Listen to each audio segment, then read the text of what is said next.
को यह संज्ञा से ही तो संबोधित करेगा। और सामने जो कुछ भी दिखता है वो है ही, पर उसे वह कहता है। इसे यह कहना और सामने वाले दृश्य को वह कहना, तो बाह्य रचना की दृष्टि से इसमें और इस दिखने वाले में रचना की दृष्टि से, आकार प्रकारों की दृष्टि से अलग दिखता है, अलग भासता है। भाई रचना की दृष्टि से देखें तो अभी भी ये रचना ऐसी दिख रही है, तो ये ऐसी रचना दिख रही है, तो ऐसी रचना दिख रही है, ऐसा अभी भी तो दिख रहा है। यह भी एक रचना है, ऐसा दिख रहा है, तो यह भी तो एक रचना है, ये भी तो एक रचना है। और ये स्वयंभू रचना है। रचना दो प्रकार की है, कृत्रिम और प्राकृतिक। कृत्रिम रचना में भी अनेकत्व है, नानात्व है, और प्राकृतिक रचना में भी अनेकत्व और नानात्व है। तो ये अपने से संपूर्ण दिखने वाले दृश्य में अनेकत्व और नानात्व देखकर इस मानव देह में आए हुए जान जीवात्मा को स्वाभाविक भ्रांति खड़ी हो जाती है। स्वाभाविक भ्रांति खड़ी हो जाती है। ये प्राकृतिक है, ये भी स्वाभाविक भ्रांति होने का कारण भी क्या है?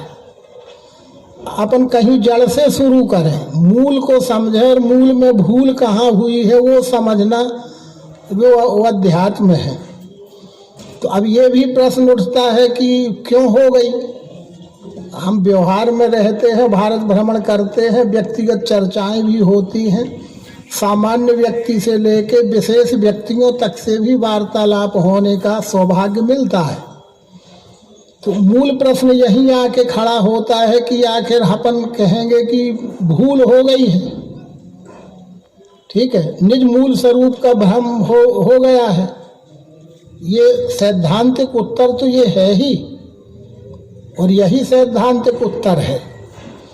किंतु सामने वाला प्रश्न करता है, जिज्ञासा का प्रश्न हो, चाहे जिस भाव का प्रश्न हो, प्रश्न किसी भी भाव का हो सकता है, पर सिद्धांत में सभी प्रकार के भावों के प्रश्नों का समाधान सिद्धांत में ही होता है। तो क्यों करके यद्यपि अध्यात्म में प्रश्न नहीं होता है, क्यों कोई प्रश्न नहीं है अध्यात्म में? इसलिए सर्वांग योग को आप देखिए, प्रश्न ही है जब ही तो समाधान की बात हुई है। गीता देखिए, प्रश्न है जब ही तो 18 अध्याय तक समाधान हुआ है। समस्या है तभी तो समाधान है। समस्या ही नहीं तो समाधान की कोई जरूरत भी नहीं। आवश्यकता ही आविष्कार का कारण होती है। तो क्यों तो कोई प्रश्न है नहीं। देखना उसको कैसे, जो देखे वो कौन है, कहें तत्श्रुति वो क्या है, तुम रहता कहाँ, ये क्या है, कहाँ है, कैसा है, कौन है, ये प्रश्न हैं। लेकिन क्यों है, वैसे तो प्रश्न नहीं होता है, पर यही अवतार की विशेषता है। अवतार की विलक्षणता यही है। अवतार की विलक्षणता देह वैभव से नहीं मान होती है। शास्त्र के अनुसार उनके इस ज्ञान गुण की विशेषता ही उनकी विशेषता है। भगवान श्री राम के ज्ञान गुण की विलक्षणता ही आज तक भी उनकी कीर्ति का कारण है। भगवान श्री कृष्ण की ज्ञान गुण की और व्यवहार की कुशलता की योग्यता ही उनकी प्रतिष्ठा का कारण है। यही 9वें अवतार भगवान श्री मायनन चैतन्य जी की ज्ञान गुण की वह पराकाष्ठा, अंतिम सीमा है। उसे ही शब्दों में गीता में जो वर्णन किया गया है, उसका समाधान सब वहीं का वहीं है। पर केवल शब्द ज्ञान के आधार पर, भाषा ज्ञान की विद्वता और पांडित्य के आधार पर हम उन शास्त्रों की गहराइयों को नापना चाहते हैं तो अनर्थ हो जाता है। हम भ्रमित हो जाते हैं, भटक जाते हैं, और कहते तो हैं कि लिखा है, लिखा तो है ठीक ही लिखा है। जो लिखा है प्रश्न उस पर नहीं उठता है, जो लिखा है वो ठीक ही तो लिखा है, किंतु लिखे हुए की समझ लिखे हुए का हेतु और लक्ष्यार्थ समझने की समझ यदि हमारे अंतःकरण में नहीं है तो हम लिखे हुए पर आरोप करते हैं और उसका जो यथार्थ अर्थ की जगह हम अनर्थ भी ग्रहण कर लेते हैं। इसलिए वो श्लोक ही इस बात का उत्तर पर्याप्त है। ऊर्ध्वमूलम मदा शाखा अश्वत्थ प्राहुर अव्ययम छंदांसि यस् पर्णानि यस्तम वेद स वेदवित्। ये ऊंचा है मूल, शाखा है नीचे, अश्वत्थ ये कहा। अनासी छंद है पत्ते, यह जाने सो वेदवित्। तो यहाँ भी एक प्रश्न उठता है, लोग उठाते हैं, स्वाभाविक है, उन सब का समाधान सर्वांग योग है कि श्रीमद् भगवद गीता के 15वें अध्याय के पहले श्लोक में अष्टम अवतार भगवान श्री कृष्ण जी द्वारा ये विश्व रूपी वृक्ष का जो निरूपण किया गया वो पत्ते तक की बात है। फूल और फल क्या है? क्या कृष्ण जी ने फूल और फल छोड़ दिया क्या? अब हमारी समझ उस गहराई तक नहीं जाती तो हम ये भी कहते हैं कि पत्ते तक की बात आ रही है। यस्तम छंदांसि यस् पर्णानि यस्तम वेद स वेदवित्। तो वृक्ष में फूल भी तो होते हैं, फल भी तो होते हैं, तो फूल और फल क्यों छोड़ दिए गए? क्या छूट गए? ऐसा नहीं है। अवतार उसे कहते हैं जो पूर्ण होता है। पूर्णमदः पूर्णमिदं पूर्णात् पूर्णमुदच्यते पूर्णस्य पूर्णमादाय पूर्णमेवावशिष्यते। पूर्ण पुरुष होते हैं, पूर्ण पुरुष होते हैं। भगवान श्री राम सप्तम अवतार हैं, पूर्ण पुरुष हैं। व्यक्ति से लेकर विश्व तक का व्यवहार करके दिखाया, व्यक्ति से लेकर विश्व तक का ज्ञान भी समझाया और खुद के आचरण में, खुद के जीवन में, खुद की रहनी में व्यक्ति से लेकर विश्व तक का व्यवहार भी करके दिखाया। कष्ट की तो कोई बात ही नहीं है। क्या कष्ट होंगे हम कल्पना भी नहीं कर सकते। क्या कष्ट सहकर भी हुआ हम आप कल्पना भी नहीं कर सकते। राम भगत है तो नर्तन धारी सह संकट किए साधु सुखारी। भगवान श्री कृष्ण ने क्या कष्ट सह के भी और धर्म स्थापना का कार्य किया। वो भी अनुगीता में यही शब्द लिखे हैं कि सामान्य संसारी जीवों को इसकी कल्पना भी नहीं हो सकती। जो कष्ट हुआ और वो कष्ट से भी धर्म स्थापना हुई, सामान्य व्यक्ति उसको सोच भी नहीं सकता जो हुआ। और वैसी ही भाषा, एक सी भाषा से चलती है सिद्धांत में। भगवान का जीवन चरित्र पढ़िए, बुद्ध सूक्त में और जीवन चरित्र में ये शब्द मिलेंगे। यही भाषा भगवान ने लिखा है। 9वें अवतार भगवान श्री मायानंद जी उसी चतुर्युग मालिका के 9वें अवतार हैं। उन्होंने लिखा है कि यह दिव्य चक्षु का अनुभव, प्रयोगात्मक अनुभव प्राप्त करने के लिए मुझे क्या कष्ट सहना पड़ा। हर जगह त्रिपुटी है। पहले तो पाने के लिए क्या कष्ट सहना पड़ा, वो बात है। फिर जो प्राप्त हो भी गया तो घर बैठ जाना था। प्राप्त हो ही गया तो फिर बैठ जाना था, लेकिन नहीं, उस अनुभव ने मुझे बैठने नहीं दिया। पहली बात तो जन्म से ही वो स्फुरण आता है, तो वो स्फुरण ही बैठने नहीं देता है, सत्य की खोज में लगाता है।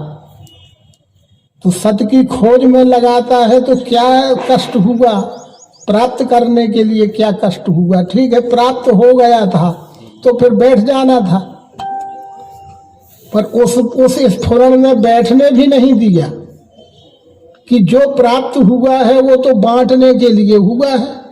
जो हुआ है, प्राप्त हुआ है, वो रखने के लिए थोड़ी हुआ है, वो तो बांटने के लिए हुआ है, लोक कल्याण के लिए है, धर्म स्थापना के लिए है।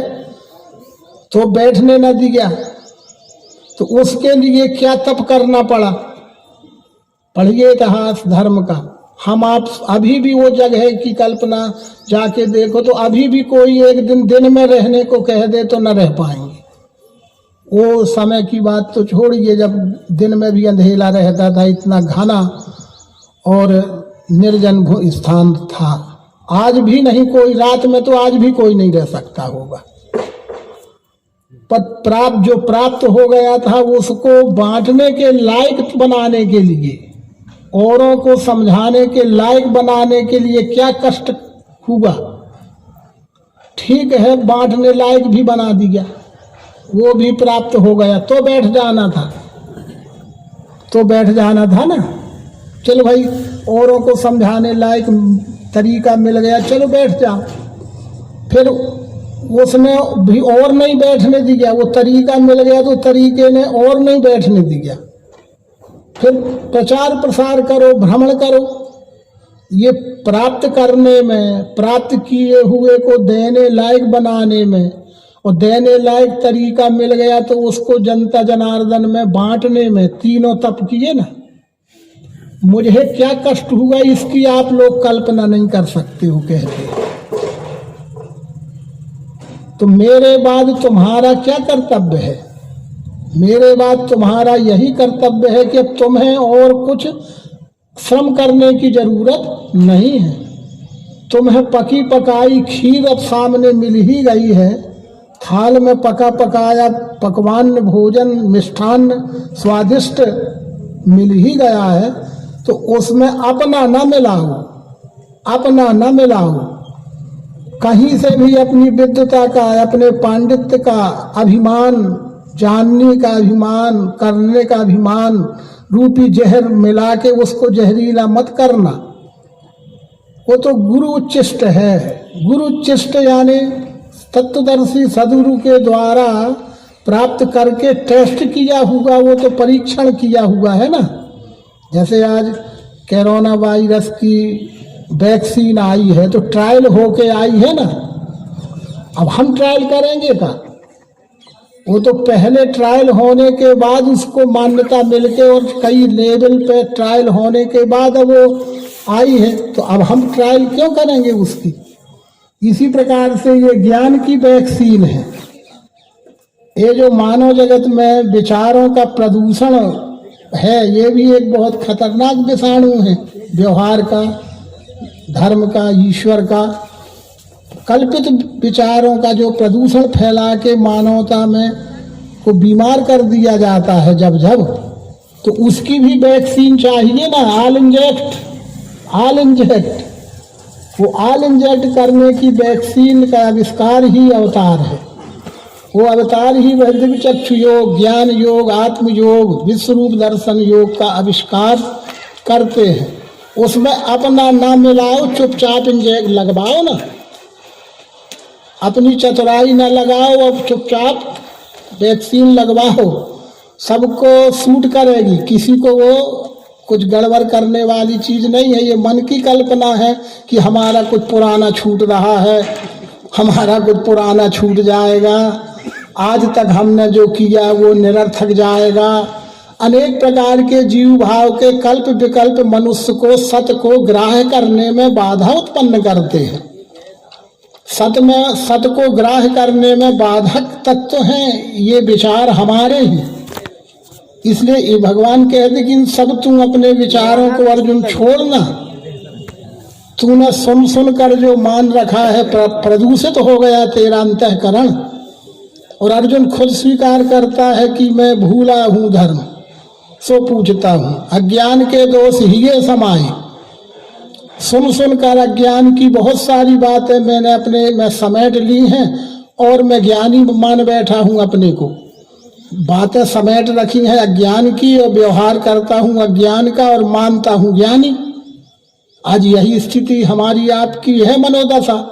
हम सब सुन पढ़ के भरा हुआ बहुत सा विकार कचरा अपने अंतःकरण में इकट्ठा कर लेते हैं और उसी को आदान प्रदान करते हैं और लोगों की नजरों में ज्ञानी बनने का अभिमान करते हैं। तो वही भगवान राम कहते हैं, भगवान कृष्ण भी यही कहते हैं और 9वें अवतार भगवान श्री मायानंद जी भी यही सिद्धांत रखते हैं कि थोड़े देर के लिए तू कोरा कागज हो जा, सुना हुआ जो है सुनना भूल जाएगा। जो कुछ भी सुना है वो सुन सुन के ही तो तू सुच विपतिपन्ना, तेरी बुद्धि भ्रमित हुई है। तूने देखा क्या है? वो सुने हुए के साथ तूने स्वयं के साधनों से तेरी अनुभूति क्या है, उसके प्रति तेरा अनुभव क्या बोलता है? अनुभव में तू शून्य है। शब्द में तो सारा संसार अमीर है। शब्द में कोई फकीर देखेगा, कोई कंगाल है शब्द में? चाहे जिससे बात करके देखो, एक से एक भाषणवादी हम सब में होते हैं, पर अनुभव में हम सब शून्य होते हैं। इसलिए महत्व है अनुभव का। ये कौन इतने लगाए हैं? ये अपने लोग हैं। ये नहीं तो लाओ, अलग से भी समझा रहे किसी को, उन्हें थोड़ी ये तक करो। तो अपन अपनी ओर ध्यान दें में, अपने ही लोग जो यहाँ वहाँ हैं, यहाँ आकर बैठे तो एक परस्पर लाभ होगा। साइड में अपन ही उपदेश करेंगे किसी और को वहां बैठाल के, तो फिर अपन ही डिस्टर्ब होंगे ना। तो विषय जहां अपना चल रहा है वहीं आइए।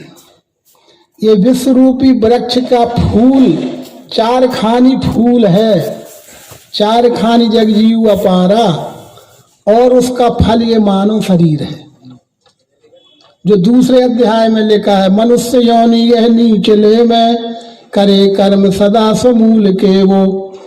ये विश्व रूपी वृक्ष के पत्ते तो 5 तत्व और उसका पंचीकरण है, पर दूसरे श्लोक में भगवान कृष्ण उसका समाधान करते हैं कि 4 खानी ही उसके फूल हैं, और फूल के बाद फिर अंतिम फल मानो दे, फल अंत में होता है।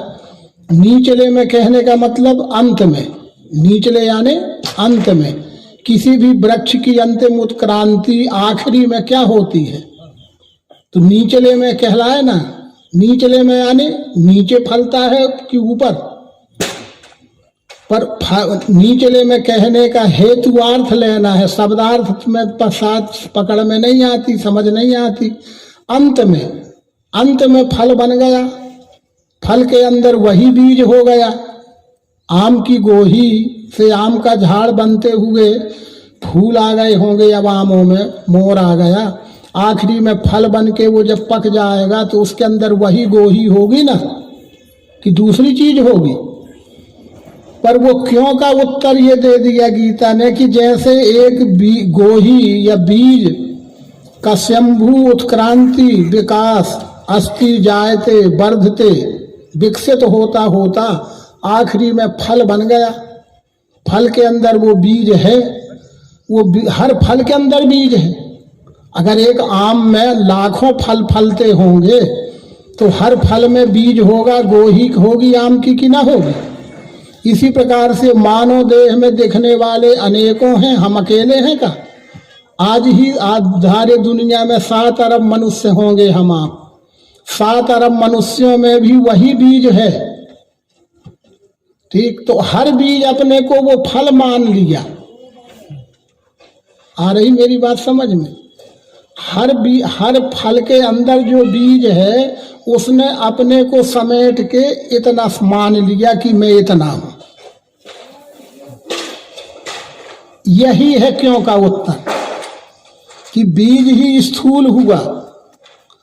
बीज ही स्थूल हुआ तो तना कहलाया, बीज ही स्थूल हुआ तो मोटी शाखा कहलाई, बीज ही स्थूल हुआ तो पतली शाखा कहलाई, बीज ही स्थूल हुआ तो अनंत पत्ते कहलाए, और बीज में ही स्थूलता हुई तो फूल हुआ, और बीज का ही आखिरी फल हो गया, और फल के अंदर वही बीज हो गया। तो हर फल अपने को फल ही मान बैठा, और अपना रूप जो वृक्ष है उसे भूल गया। ठीक? अभी भी बात पकड़ में आ रही है कि बस सुनी भर जा रही है? मूल में ही भूल हुई है, भगवान कहते हैं। भूल मूल में सुधारना चाहिए। तुम पत्तों में सुधार करने जाओगे तो पत्ते झाड़ा दो किसी चीज के, तो पत्ते झाड़ाने से क्या फायदा होगा? शाखाएं काट दो तो शाखा काटने से क्या होगा? उसका तना काट दो तो भी क्या होगा? जमीन के जड़ से काट दो तो भी क्या होगा? उसके मूल में तो फिर वही अंकुरित होगा ना। मूल तो हरी भरी है। इस असंग रूपी असी से मिटा के पश्चात इसके पद ढूंढना वो। ये ज्ञान रूपी तलवार, ये ज्ञान विज्ञान रूपी तलवार अर्जुन तू ले, आत्मयोग रूपी आत्मज्ञान रूपी तलवार मैं तुझे दे रहा हूं। इस तलवार से तू मूल ही काट दे। मूल ही न रहेगी तो मूल क्यों क्या है? मूल में जो भूल हुई है, मूल की भूल सुधर गई तो आगे तो वृक्ष अपने आप स्वस्थ हो जाएगा। कट भी गया होगा तो फिर और ज्यादा कल्ले फोड़ के और ज्यादा स्वस्थ और मजबूत झाड़ निकलते हैं। कटे हुए झाड़ और ज्यादा स्वस्थ और मजबूत निकलते हैं। तो मूल की भूल, यही मूल की भूल है कि जैसे एक बीज का ही विकसित स्वरूप वृक्ष है और वृक्ष की अंतिम उत्क्रांति फल है और हल फल के अंदर बीज है। क्या एक आम में भर गोही होगी क्या? एक झाड़ में लाखों करोड़ों आम क्यों ना फर जाए, पर वो करोड़ों फल के अंदर वही गोही होगी ना कि दूसरी गोही?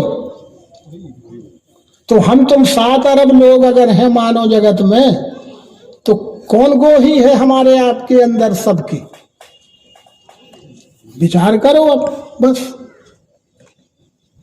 एक बिंदु का सकल पसारा, एक बिंदु का सकल पसारा, जानत ना ही बिंदु जो दीख है उसका सकल पसारा, पर एक बिंदु का सकल पसारा ऐसा जो जान लेता है वो उसकी मूल की भूल सुधर गई।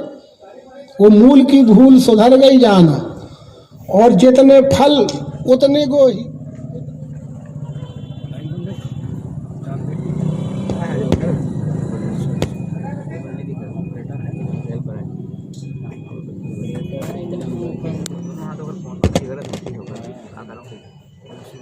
कह रहा कि टाइम हो गया, चल ठीक।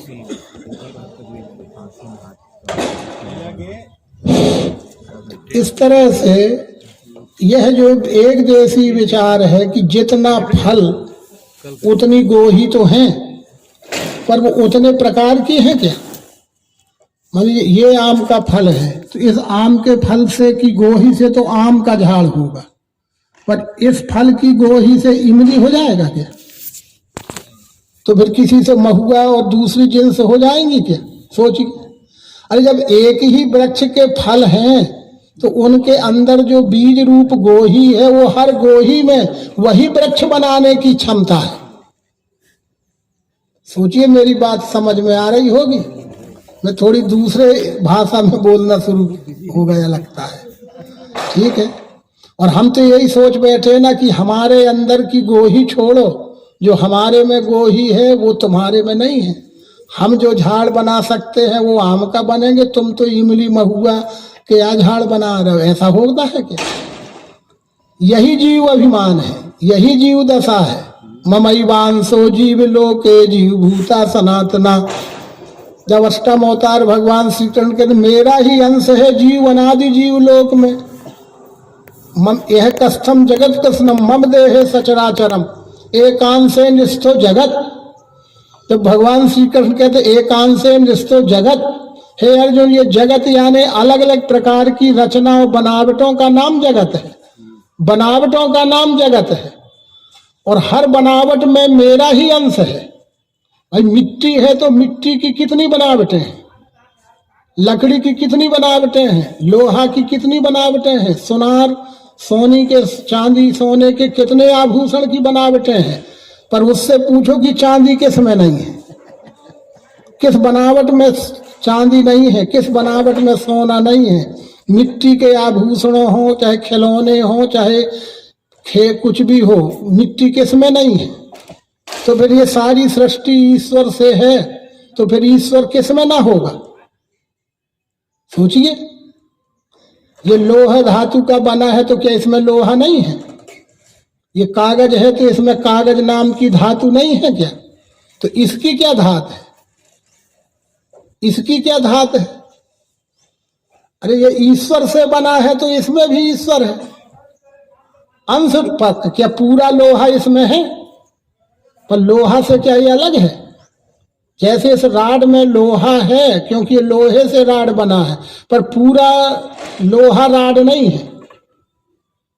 पूरा लोहा राड नहीं है। लोहा तो कितने रूपों में दिख रहा है। इसी प्रकार से कोई एक देशी नाम रूप में बद्ध रचना पूर्ण नहीं है, पर सब मिलके ही तो वो पूर्ण है, सब मिलके पूर्ण है।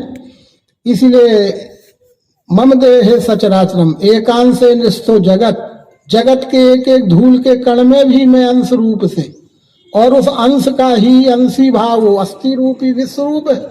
हर अंश का अपना निजमूल स्वरूप वो अंशी भाव ही है। यह भूल, मूल में भूल, मूल की भूल ये थी। ये मूल की भूल सुधारने का नाम अध्यात्म है। अब यहाँ आ जाइए, ये अध्यात्म क्या है? ये अध्यात्म ज्ञान नित्यत्वम तत्व ज्ञान अर्थ दर्शनम एतद् ज्ञानमिति प्रोक्तम शेष ज्ञानम कथ्यते। भगवान श्री कृष्ण कहते हैं कि अर्जुन ये अध्यात्म है। भ्रमित अवस्था का भी अध्यात्म होता है।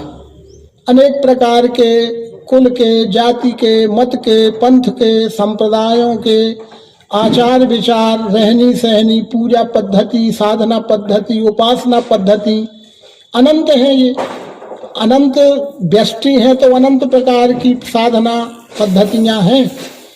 उन्हें भी लोग अध्यात्म कहते होंगे। कृष्ण जी कहते हैं जो मेरा उनसे कोई विरोध नहीं है, तो ये मत मान लेना कि मैं उनके कोई प्रतिद्वंदी हूँ, कि मेरा उनसे कोई बैर है, कि मेरा उनसे कोई विरोध है। आज धर्म और ईश्वर के नाम पर झगड़े की जड़ यही विचार है कि विचारों के न मिलने को हम झगड़ा मान लेते हैं। वैचारिक अंतर होना स्वाभाविक है, किंतु उन वैचारिक अंतरों को समन्वय में न जोड़ना ये कारण है मतभेद का, विघटन का। वही भगवान श्री राम और भगवान श्री कृष्ण भी यही कहते हैं कि हम समन्वय के लिए आते हैं। सर्वदर्शनार्थाय स्वस्वरूपम समन्वय करोति। हम वैचारिक मतभेदों को हवा देने नहीं आते।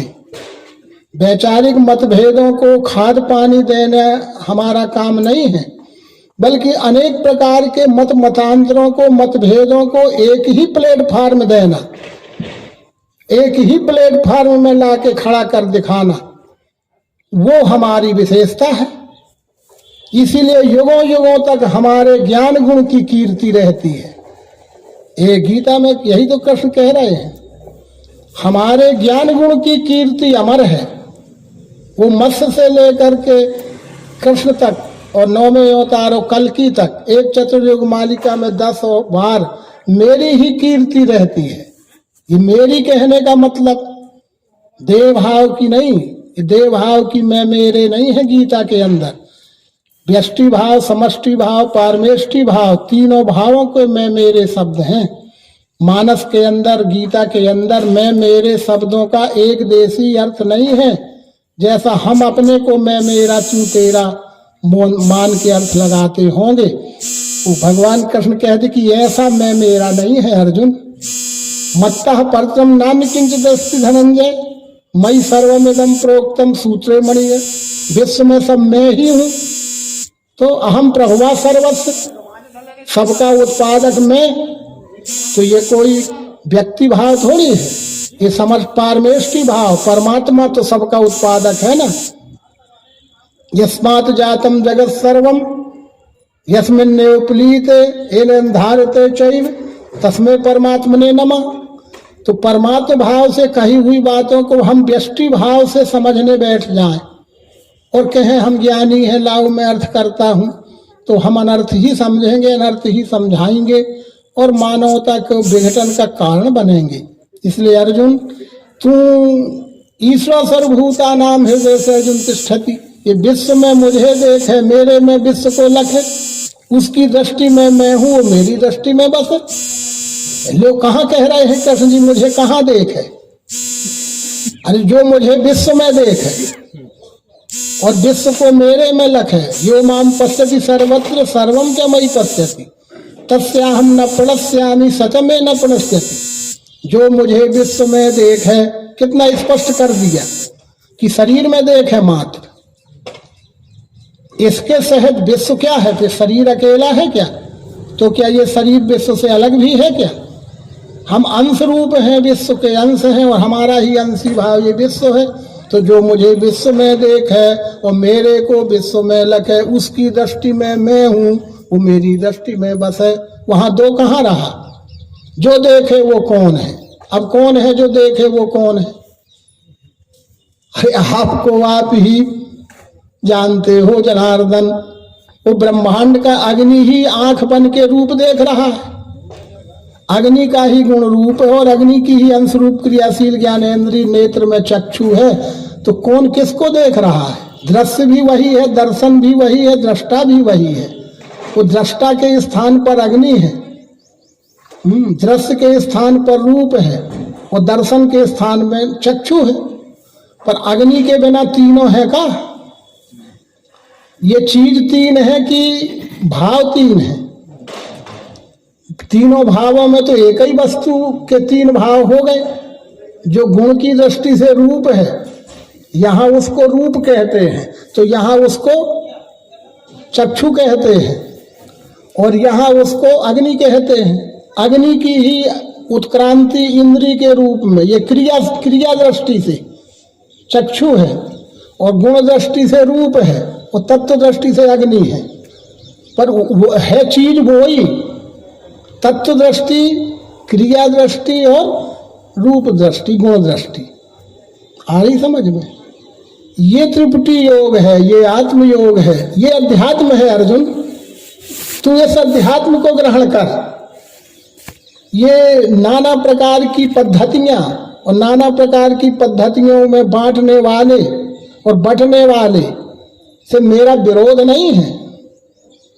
ये भी भगवान कृष्ण कहते हैं कि अर्जुन हम अवतार हैं, हम सदगुरु पद पे आए हैं, अनेक जन्म की सिद्धि के कारण आए हैं, देव योग और हरि कृपा जन्म अनेक विचार। मेरे तेरे बहुत जन्म हो चुके हैं, परंतु तेरे जन्म अज्ञान में बहुत हो गए और मेरे जन्म ज्ञान में बहुत हो गए।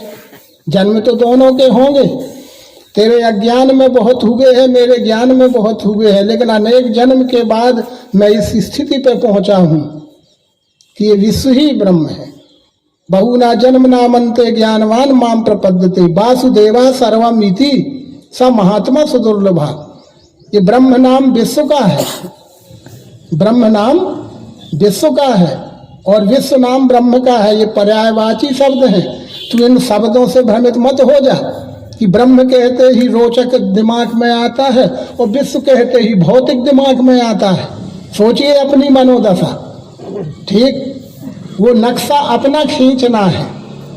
हम विश्व कहते हैं तो विश्व कहते ही हमारे चेहरे में, हमारे दिल दिमाग में क्या नक्शा आता है? भौतिक, ये भौतिक है ही ना। और ब्रह्म कहते ही ये भौतिक से अलग, ठीक?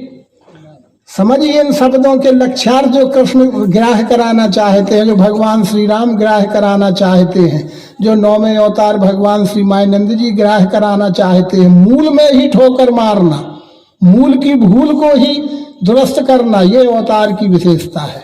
पत्तों को चिकना चुपड़ा करके, रंग रोगन करके, चमकीला झाड़ बना देना, ये तो आम आदमी करता रहता है, ये तो आम आदमी करता रहता है। लेकिन जड़ में ही आघात कर देना, जड़ से ही, मूल में ही भूल सुधार देना, ये अवतार की विशेषता है। भगवान श्री राम ने किसे ब्रह्म कहा है? भगवान श्री कृष्ण 1000 बार गीता के अंदर किसे ब्रह्म संज्ञा से विभूषित कर रहे हैं? सो अनन्य सिजाए के मति नट रे हनुमंत और मैं सेवक सचराचर रूप स्वामी। अरे तो तुम्हारी नजर में भौतिक का नक्शा क्यों खिंच रहा है? सोचिए, तुम्हारी नजर में विश्व कहते ही भौतिक जगत का नक्शा खिंच रहा है, और भगवान श्री राम अवतार हैं, सदगुरु पद पर हैं, पूर्ण पुरुष हैं, वो क्या लक्ष्य करा रहे हैं? सोवनन्न सी जाए के मति नट रहे हनुमंत, और मैं सेवक सचराचर रूप स्वामी भगवंत। तुलसीदास जी संत हैं, समकक्ष होते हैं संत अवतार के। सिया राम मैं सब जग ले, ये संत का नक्शा ये है। सिया राम मैं सब जग जानी, जड़ चेतन जग जीव जत, सकल राम मैं जान, बंदों तिनके पद कमल करहूं जोर जुग पान। कृष्ण जी ने तो हजार अपार विश्व गीता के अंदर यो माम पश्यति सर्वत सर्वम च मयि पश्यति, विश्वम विष्णु वासुदेवा सर्वमिति, व्याप्त है सम सर्वत परमात्मा, यह देख के आत्म प्रेम नहीं त्यागे वो पावे परम गति। जो मुझे विश्व में देखे, और तुम विश्व के बाहर देखने चले हो। अब भगवान श्री राम के उपदेश से हमारा कहीं कोई तालमेल बैठ रहा? भगवान श्री राम के उपदेश से हम जीवों का कोई तालमेल बैठ रहा है? वो विश्व की ओर कहते हैं, हम विश्व के बाहर लग गए। तो अब ये तो जैसे ही विपरीत हो गई। इसलिए ब्रह्म नाम विश्व का है अर्जुन, और उपनिषदों ने भी ब्रह्म का लक्ष्य कराया है। ब्रह्म नाम विश्व का है। कहाँ देखोगे, कहाँ दिखता है, कैसे देखोगे? तद विष्णु परमम पदम सदा पश्यन्ति सूर्या, वो तत्वदर्शी की शरण में जाओ, तत्वदर्शी से तत्व दर्शन प्राप्त करो, तो तुम्हें वो ब्रह्म दिखने लगेगा। कहाँ दिखने लगेगा, कैसा दिखने लगेगा? अरे पूर्वाद ब्रह्म, जहां खड़े हो जहां बैठे हो वहीं से देखना, कहीं और चेष्टाएं न करना। तो पूर्वाद ब्रह्म, जहां खड़े हो जहां बैठे हो उससे आगे की ओर देखो, ब्रह्म ही है। पश्चात ब्रह्म, शायद पीछे कुछ और निकल आए, तो कहीं भागने दौड़ने की जरूरत नहीं है। मृग जलवत, जैसे मरुस्थल का मृग पानी के लिए मुँह मारता फिरता है, जहां जाता है रेत ही मुँह में लगती है, पानी नहीं मिलता है। इसी प्रकार से ये मृग तृष्णा छोड़ो, जहां खड़े हो जहां बैठे हो वहीं से आगे की ओर देखना। जो दिख रहा है वह वही है। पीछे मुड़ के देख लेना, जहां के तहां, फालतू हलाकान ना होना। जो कुछ भी दिख रहा है वो वही है। दाहिनी ओर देख लेना, कहीं हिलने दौड़ लगाने की जरूरत नहीं है। ऐसे नजर दाहिनी ओर देखना, जो दिख रहा है वही है। बाईं ओर देख लेना, जो दिख रहा है वही है। अब क्या बचा? ऊपर देख लेना, जो दिख रहा है वही है। और क्या बच रहा है? तो फिर नीचे देख लेना, जो दिख रहा है वही है। और एक बार की चारों तरफ नजर घुमा के देख लेना, वह ही वह है, अन्य और कुछ भी नहीं है। ब्रह्म है इदम विश्वम, पूर्वाद ब्रह्म, पश्चात ब्रह्म, दक्षिणश्च उत्तरेण अधः च ऊर्ध्वं प्रसृतम ब्रह्म एव इदम विश्वम। ये उपनिषदों ने इतना ठोक के, डंका ठोक के कह दिया, ब्रह्म एव, ब्रह्म है, ईश्वर है। किसी के ना कहने से ना होने वाली बात ही नहीं है। जो ना कहने वाला हो मानव जगत में, संसार में, वो भी उसी की के पावर से ना कह पा रहा है। अगर उसका पावर उसमें ना हो तो उसकी हिम्मत है ना कहने की भी क्या? अगर वो ना भी कह रहा है अर्जुन, तो उससे झगड़ा ना करने की जरूरत नहीं है। ये तू समझ ले कि वो मेरे ही पावर से ना कह पा रहा है। अभी पावर अलग हो जाए तो वो ना भी कह ले, भला हो जाएगा। इसलिए ब्रह्म एव, ब्रह्म है, ईश्वर है, उसके पर्यायवाची नाम है। ब्रह्म ईश्वर ये उसके पर्यायवाची नाम है। इतने अलग अलग नामों की अलग अलग चीज नहीं है, ये अलग अलग नामों की चीज एक ही है। और वो विश्व के रूप में था है और रहने वाली जो है, यही विश्व एव ब्रह्म एव इदम विश्वम। और इदम वरिष्ठम, एक उपनिषदों ने विशेषण जोड़ दिया कि वरिष्ठम, अंतिम, उसके अलावा अन्य और कुछ नहीं। वरिष्ठ ब्रह्म, कनिष्ठ श्रेष्ठ और अंतिम श्रेष्ठ, यही अंतिम सत्य है, यही शाश्वत सत्य है, यही सनातन सत्य है। इस सनातन सत्य को धारण कर लेना ही सनातन है। और तू भी सनातन है, ये भी सनातन है, धूल भी सनातन है, चींटी भी सनातन है। क्या सनातन नहीं है? हाथी भी सनातन, हिमालय भी सनातन, सूरज भी सनातन, चांद भी सनातन। बोल क्या सनातन नहीं? ये सब सनातन है और ये विश्व ही सनातन है। क्या ये निश्चित अंतःकरण में है क्या? तू कहाँ की बात करता है? कुल नाशक गुरुदोष से धर्म कर्म मिट जाए, जन निंदा कीर्ति चल रहे जगत में छाए। सोचे मानी मैंने हार, वचन बोले अर्जुन ने सब डाल दिए हथियार। काय का महारथी बना था? शब्द ज्ञान का महारथी रहा होगा। तू विज्ञान का महारथी बन, वो है विज्ञान। अध्यात्म नाम तो समझ गए, इसी की व्याख्या हो रही है, समझ ले। अध्यात्म तो समझ गए, क्या है अध्यात्म? अरे अध्यात्म नाम परमात्मा का है और विश्वरूप परमात्मा का है। अध्यात्म नाम यह विश्वरूप परमात्मा का है। तो विज्ञान नाम केवल भौतिक साइंस का नाम विज्ञान नहीं है। विज्ञान तो भाषा शास्त्र का एक शब्द है, विशेष ज्ञान। ज्ञान माने शब्दों में और विशेष ज्ञान यानी प्रैक्टिकल में। वस्तु सामने न रखते हुए वस्तु के बारे में भाषण करना ये ज्ञान है। सम्माननीय है, कोई उपेक्षणीय नहीं है। लेकिन वस्तु सामने रखते हुए शब्द माध्यम से वस्तु सामने रख के प्रयोग में देखना, समझना, समझाना, ये विशेष ज्ञान हो गया कि नहीं? इसलिए विशेष ज्ञान नाम विज्ञान का है बस। और तो फिर सम्मेलन क्या है? सम्मेलन कहते हैं समान विचारधारा के लोगों के द्वारा समान लक्ष्य को प्राप्त करने के लिए समम सर्वेषु भूतेषु तिष्ठन्तम परमेश्वरम। तुम करो एक सुविचार, एक ही बोलो, निश्चय युक्त मन को करो, ज्ञान सह डोलो। आज जाति के सम्मेलन भी होंगे तो वो विघटन के लिए है कि समन्वय के लिए? समन्वय के लिए है ना। समाज के सम्मेलन भी है तो वो समन्वय के लिए है। राजनीतिक सम्मेलन भी है तो वो समन्वय के लिए है, लोक कल्याण के लिए है, जन कल्याण के लिए है ना। तो सम्मेलन अलग अलग, विषय वस्तु अलग अलग होती है। सम्मेलन तो एक शब्द है, वो भी उसकी विषय वस्तु अलग अलग होती है। लेकिन ये किस बात का सम्मेलन है जो आप लोग कर रहे हैं 3 दिन? ये ना कोई कुल का है, ना जाति का है, ना मत का है, ना पंथ का है, ना राजनीतिक है। ये अध्यात्म विज्ञान का सम्मेलन है। अध्यात्म नाम ये विश्वरूप परमात्मा का, और विज्ञान नाम उसे प्रयोग में देखने जानने की प्रैक्टिकल डेमॉन्स्ट्रेशन ऑफ यूनिवर्स जो पद्धति है उसका। और सम्मेलन यानी सम्मेलन, समान विचार से, समान भाव से, समान लक्ष्य की पूर्ति के लिए मिलजुल कर बैठिए। विचारों के मिलान को सत्संग कहते हैं। जहां विचार ना मिले उसे सत्संग नहीं कहते हैं। वो खटपट की जगह बन जाती है, विवादित हो जाती है। और जहां विचारों के मिलान का होता है उसे सम्मेलन कहते हैं। सम्मेलन। प्रकृति के कार्य में कहीं विघटन है क्या? 8 अंग देखो कैसे मिल के रह रहे हैं। सम्मेलन है ना।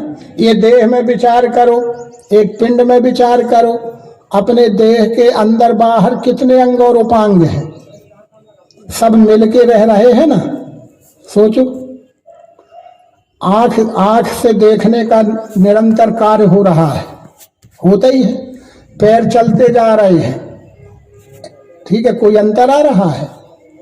जब तक हमें मच्छर काट दिया तो हाथ अपनी जगह जाके वहां खुजला भी रहा है।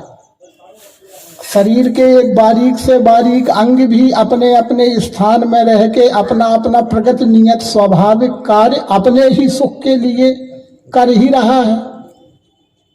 ये सम्मेलन है। सम्मान समय अपने अपने कर्तव्य कर्म का सच्चाई और ईमानदारी से अपने अपने स्वभाव की सेवा निष्काम भाव से, ये नैष्कर्म सिद्धि। गीता के अंदर जो नैष्कर्म सिद्धि शब्द आया है वो नैष्कर्म सिद्धि क्या है? अपने ही स्वरूप की स्वाभाविक सेवा। अपने ही स्वरूप की स्वाभाविक सेवा में अहंकार नहीं आता। जैसे आंख से देखने का काम होता है, पर कोई अहंकार है कि अब मैं ना देखूंगा, बहुत दिन हो गए देखते, शरीर की दृष्टि से।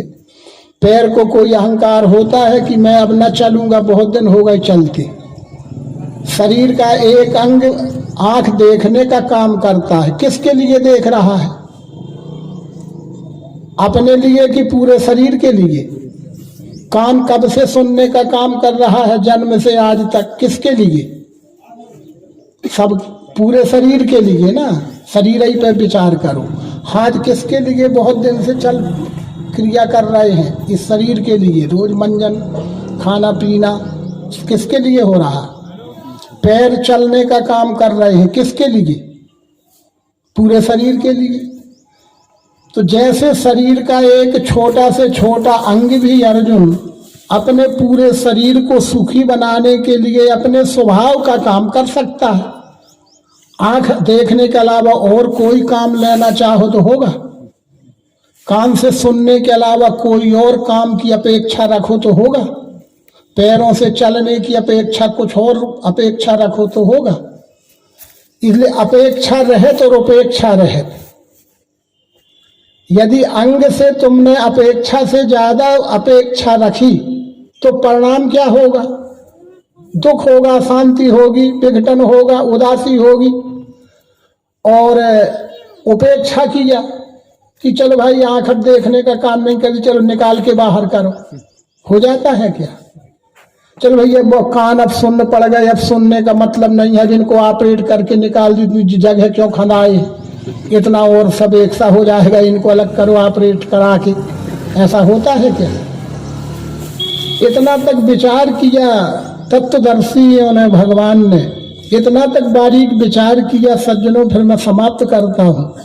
सम्मेलन का मतलब है ये, जैसे शरीर के प्रत्येक अंग और उपांग जो हैं ना अपेक्षा रखते हैं अधिकार के बाहर, और ना उपेक्षा किसी अंग की होती है।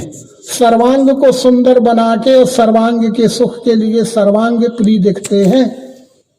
इसलिए यहाँ तक कि जिस प्रकार से मुंह, आज मनुष्य का मुख हर प्रकार के खड़ दर्शन, खड़ व्यंजन, हर प्रकार के स्वादिष्ट भोजन कहाँ से ग्रहण का होता है? मुंह से। मानव मात्र मुंह से हर प्रकार का खाद्य, चौसले पे चारों प्रकार के पदार्थों का ग्रहण कहाँ से करता है? माध्यम तो हाथ होंगे, पर मुंह से चबा के, जैसे भी गुटक के उदर में चला जाता है।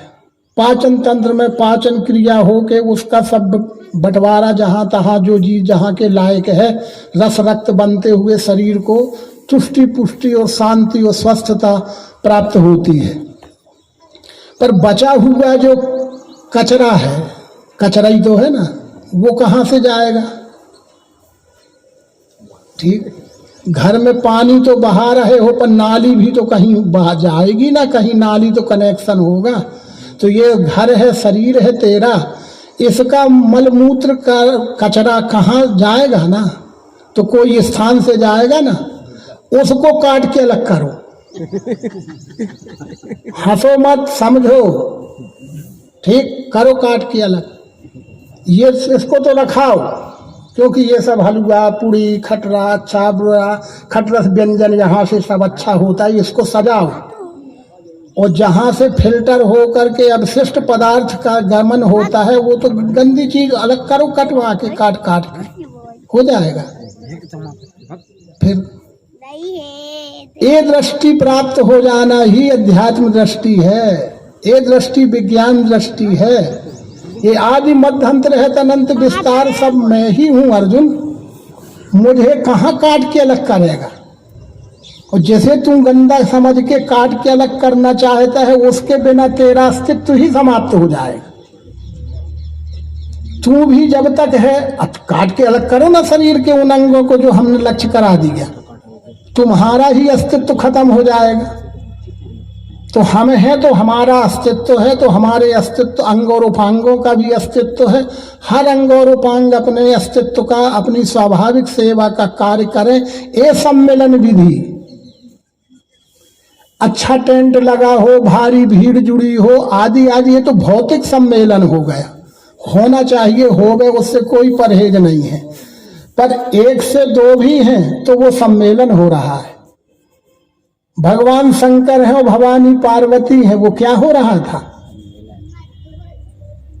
याज्ञवल्क्य है, भरद्वाज जी है, क्या हो रहा था?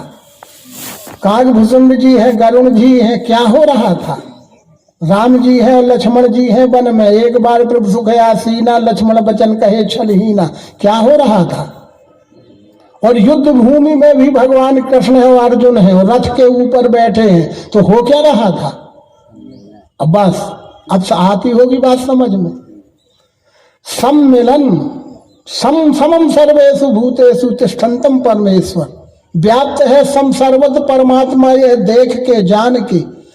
समम, सम में सर्वत्र, हरि व्यापक सर्वत्र समाना, ये परमात्मा की व्यापकता का सर्वव्यापी लक्ष्य अनुभव करने कराने का जिस जो समय बन जावे वही सम्मेलन है।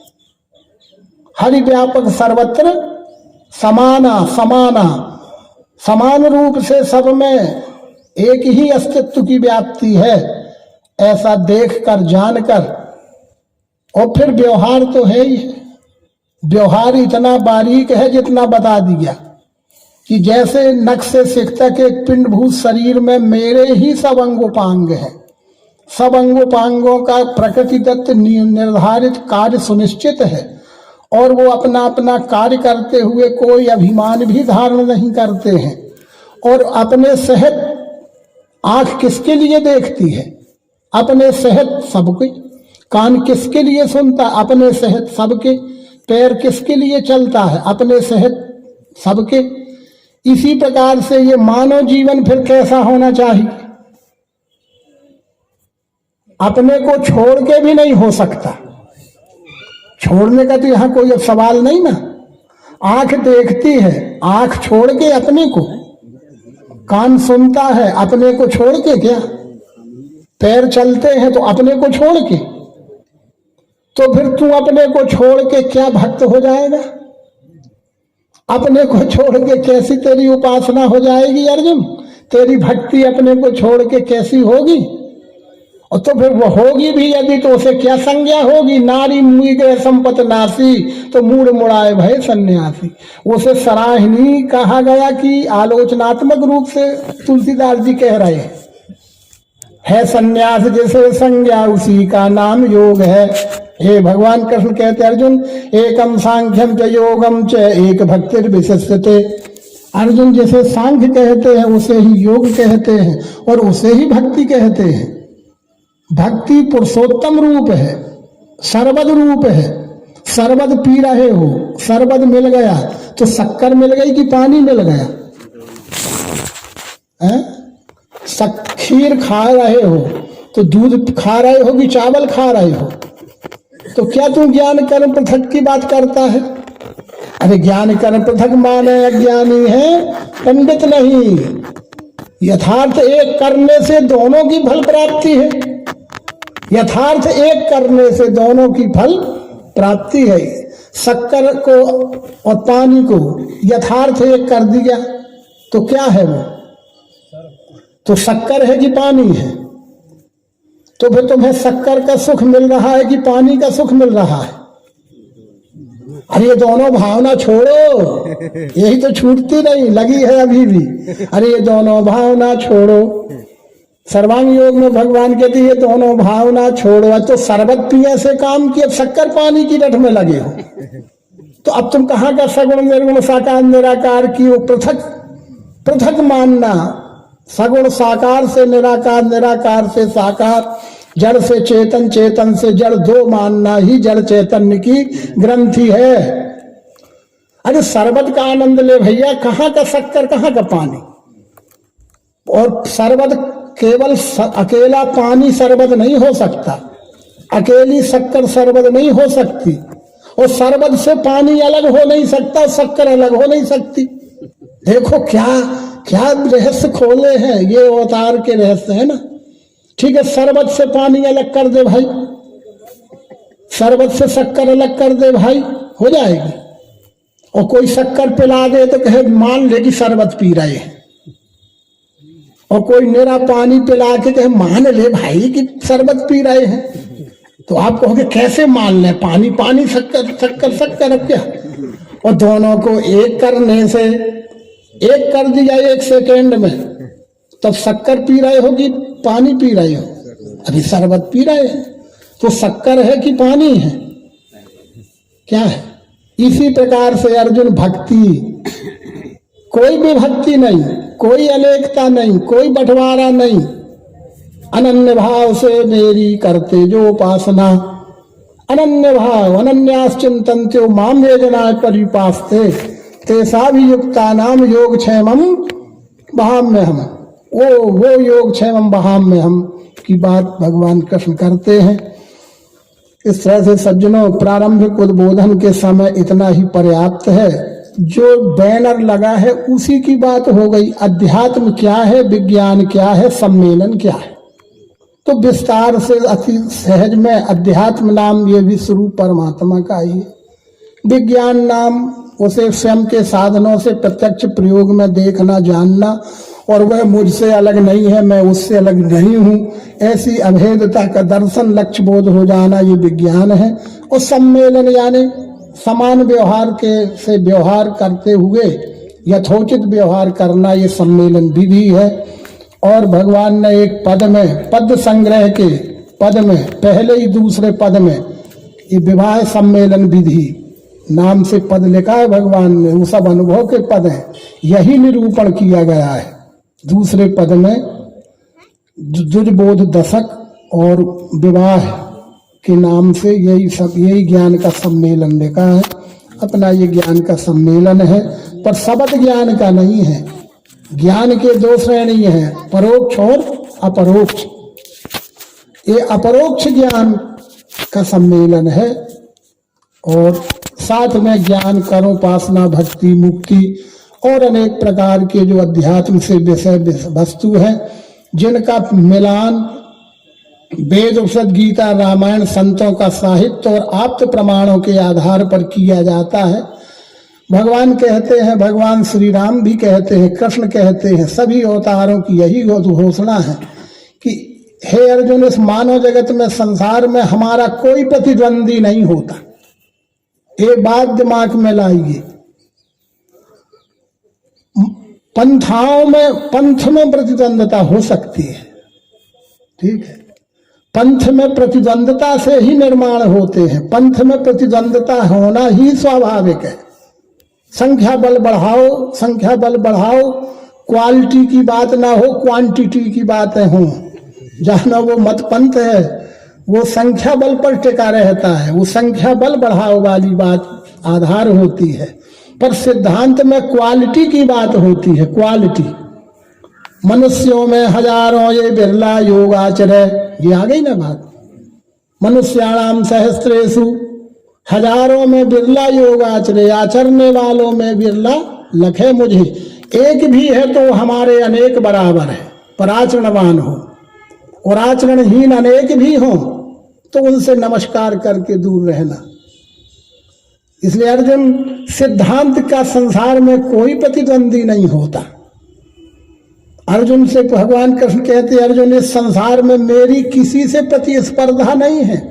ये कोई रेले रेस थोड़ी है कि इतने किलोमीटर की रेले रेस, इतने कौन आगे जाता है।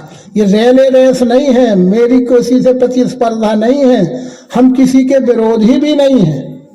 और जो सिद्धांत मैं रखने आया हूं अर्जुन, उसका कोई विरोध कर भी नहीं सकता। मेरा सिद्धांत का अर्जुन अपराजय है, अवतार की विद्या अपराजय है, अवतार का कार्य अपराजय है। उसका कौन प्रतिस्पर्धी हो सकता है? प्रतिस्पर्धा अज्ञान में होती है, प्रतिस्पर्धा पंथाई भाव में होती है, पर सिद्धांत में तो कोई प्रतिस्पर्धा नहीं होती। समुद्र में जो नदियां मिले हैं, ये अनंत प्रकार की नदियां एक विचारधारा की तरह है। अनेक प्रकार की विचारधाराएं अर्जुन एक नदी है, पर अंत में मिलना तो समुद्र में ही है। इसलिए अवतार का पद, अवतार का कार्य, अवतार का सिद्धांत सागर है, सागर। पर सागर से अनंत नदियां मिल सकती हैं, और कितने भी वेग से मिले और कितना भी गंदला पानी लेके मिले, लेकिन न समुद्र गंदला हो सकता है, न समुद्र में बाढ़ आ सकती है। इसी प्रकार से अर्जुन, ये मेरा सिद्धांत है। भगवान राम कृष्ण और 9वें अवतार के हमारा कोई प्रतिस्पर्धी नहीं है, न हम किसी की प्रतिस्पर्धा में हैं। हम तो सत दर्शन कराने आए हैं, सत वस्तु का लक्ष्य कराना हमारा धर्म है। एक कीमती हीरा हमने खुले मैदान में रख दिया, जो जौहरी हो ले ले, जौहरी हो ले ले। ये जो गुणग्राही होता है वो गुण ग्रहण कर लेता है, और जो आलोचना ग्राही होता है वो आलोचना करता है। ये उसके स्वभाव की लीला है। हमें ना प्रशंसा से मतलब है, ना आलोचना से मतलब है। को संत कहते हैं कि कोई प्रशंसा करे चाहे निंदा, हमारा तो धंधा। किसी की प्रशंसा करने से, किसी की निंदा करने से कोई अपनी दुकान की शटर बंद करता है? धंधा जिसका आज व्यवहार में पेट पालने का भी जिसका जो धंधा है, कोई बंद करता है? एक ग्राहक न आवे फिर भी वो रोज शटर खोलता है और रोज बंद करता है, वो तो धंधा ना। इसी प्रकार से ये सिद्धांत मानव जगत तक कष्ट सह के भी पहुंचाना, इसको पाने के लिए मैंने क्या कष्ट सहा, और जो पाया था उसको कैसे समझाऊं, उसके लिए क्या कष्ट सहा, और फिर समझाने के लिए क्या कष्ट सहा, ये तुम कल्पना भी नहीं कर सकते हो। तुम भाग्यवान हो, हे मनुष्यों, तुम भाग्यवान हो कि तुम्हें पकी पकाई खीर घर बैठे आई है। अपना मिलाने की चतुराई छोड़, अपना मिलाने की चतुराई छोड़, एज इट इज, जैसा है वैसा ग्रहण करो, ग्रहण करो। और अभी तत्काल में ना भी ग्रहण हो गए, मान लो ग्रहण हो भी गया तो पच नहीं रहा है तुमको, अगर ग्रहण भी कर लिया तो पच नहीं रहा है, तो ये समझना कि हमारी पाचन शक्ति कमजोर है। तो पाचन शक्ति भी कमजोर हो गए तो निराश ना होना, पर पानी मिला के न पीने लगना, पानी मिला के न पीने लगना। अगर पानी मिला के पीना शुरू कर दिया तो वो पानी की आदत पड़ जाएगी, फिर पानी ही पीते रह जाओगे, दूध से तो तुम वंचित रह जाओगे। इसलिए अगर पाचन शक्ति बढ़ाओ तो कम डोज लो, एक एक बूंद। छोटा बच्चा शिशु रहता है, उसे माताएं बाहर का दूध पिलाना चाहती हैं, पर सोचती हैं कि तुरंत का गाढ़ा दूध, गाय भैंस का तो छोड़ो, गाय का भी गाढ़ा दूध इसे हजम नहीं होगा, तो वो कहती हैं कि थोड़ी पानी मिला के चम्मच से एक एक बूंद डालते रहो। धीरे धीरे वो पानी जैसा दूध पीने का आदी हो जाता है।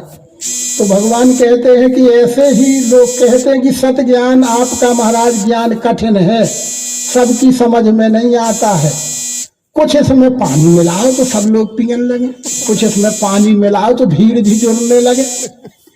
तो भीड़ जोड़ने के चक्कर में हमने पानी मिलाना शुरू कर दिया, तो कुछ दिन बाद वो पानी रह गया, दूध फिर से छूट गया। इसलिए हमारा निवेदन है, वो कहते हैं कि निखालिस को शुद्ध ही रहने दो, एक एक बूंद पिलाना शुरू करो तो उसकी धीरे धीरे पाचन शक्ति, हाजमा शक्ति बढ़ेगी। जब हाजमा शक्ति बढ़ जाएगी तो फिर पूरा लोटा का लोटा पीने लग जाएगा, गट गट गट गट गट गट। पूरा लोटा का लोटा, एक एक लीटर दूध भी लोग पी लेते हैं और हजम कर लेते हैं। इसलिए शुद्ध ज्ञान में अपना न मिलाओ, अपना मिलाना ही जहर बन जाएगा, और वो अपने लिए भी दुखदाई होगा, समाज के लिए भी दुखदाई होगा। इसलिए लोगों ने शुद्ध में पानी मिलाना शुरू किया, तो वो खुद को भी दुखदाई हुआ और समाज को दुखदाई हुआ। दम्भिन निज मत कल्प करी, प्रगट किए बहुपंथ, जिमी पाखंडवाद ते लुप्त हो ही सदग्रंथ। सदग्रंथ रूपी दूध छिप गया, कल्पित ग्रंथों की बाढ़ आ गई, और उसी में हम पढ़ पढ़ के भटक गए, पढ़ पढ़ के बट गए। और भगवान कृष्ण कहते कि अर्जुन, तू ये पढ़ा सुना छोड़, जो अनुभव की बात लेना, अपनी आंखों से देखो, अब इसमें क्या बात है, अपने ही साधनों से छू के देखो, बजा के देखो, चख के देखो, सूंघ के देख, घी के साथ मिला के देख, पानी के साथ मिला के देख और नेरा खा के देख भाई, तत्काल समझ में आ जाएगा। खुद के साधनों से देखो, यही साधना है। खुद के साधनों से मिला के देखो, यही साधना है, बाकी कल्पित हैं।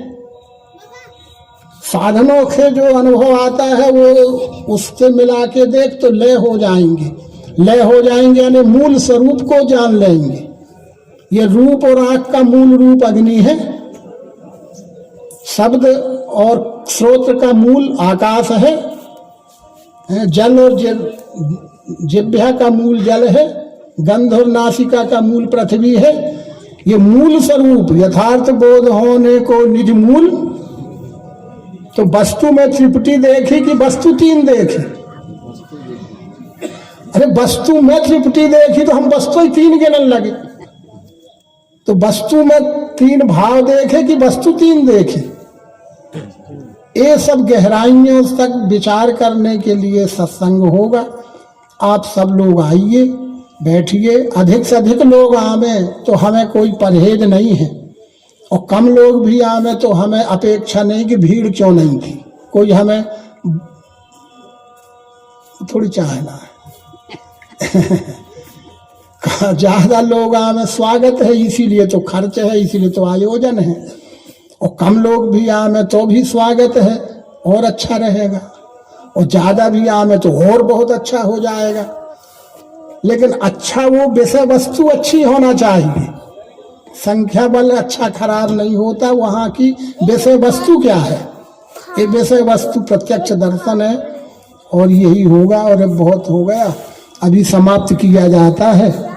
ओम शांति शांति शांति। सद्गुरु भगवान की जय।